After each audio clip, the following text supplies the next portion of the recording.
Nutella একটু বেশি প্রিয়। আসসালামু আলাইকুম বন্ধুরা, সবাইকে স্বাগতম আমার আজকে নতুন ভিডিওতে। আজকে আমরা বানাবো দারুণ মজার টক ঝাল মিষ্টি স্বাদের আমের আচার। গরম ভাত, খিচুড়ি বা যে কোনো খাবারের সাথে এই আচারের স্বাদ সত্যি অসাধারণ লাগে। আর সবচেয়ে ভালো বিষয় হচ্ছে এই আচার আপনি খুব সহজেই ঘরে তৈরি করতে পারবেন। তাহলে চলুন দেরি না করে শুরু করে ফেলি আজকের রেসিপি।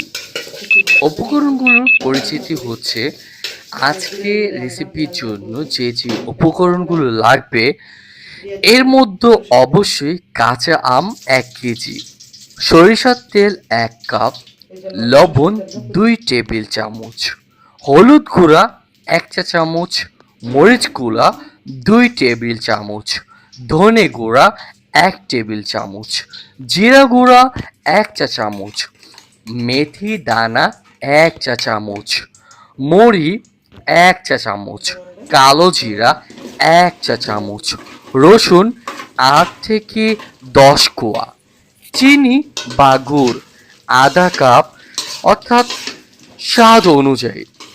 এছাড়া আপনারা ভিনেগার ও চিক হিসেবেও 2 টেবিল চামচ নিতে পারেন। এই উপকরণগুলো একদম সাধারণ এবং সহজেই বাজারে পাওয়া যায়। এখন আমরা ধাপে ধাপে আচার বানানো শুরু করব। প্রথমে আমরা কাঁচা আমগুলো ভালো করে ধুয়ে নেব। এরপর পরিষ্কার কাপড় দিয়ে পানি মুছে শুকিয়ে নিতে হবে, কারণ আচারে যেন কোনো পানি না থাকে, এটা খুবই গুরুত্বপূর্ণ। এরপর আমগুলোকে মাঝারি আকারে কেটে নিতে হবে। চাইলে খোসা সহ রাখতে পারেন, এতে স্বাদ আরো ভালো হয়। আম কেটে নেওয়ার পর একটি বড় বাটিতে রেখে তাতে হলুদ, লবণ গুঁড়া দিয়ে ভালোভাবে মিশিয়ে নিতে হবে।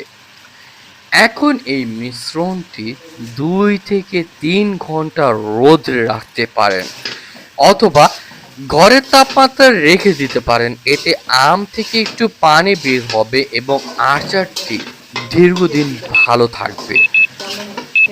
এখন আমরা মশলাগুলো প্রস্তুত করব। একটি প্যানে অল্প আঁচে মেথি, মরি এবং জিরা হালকা ভেজে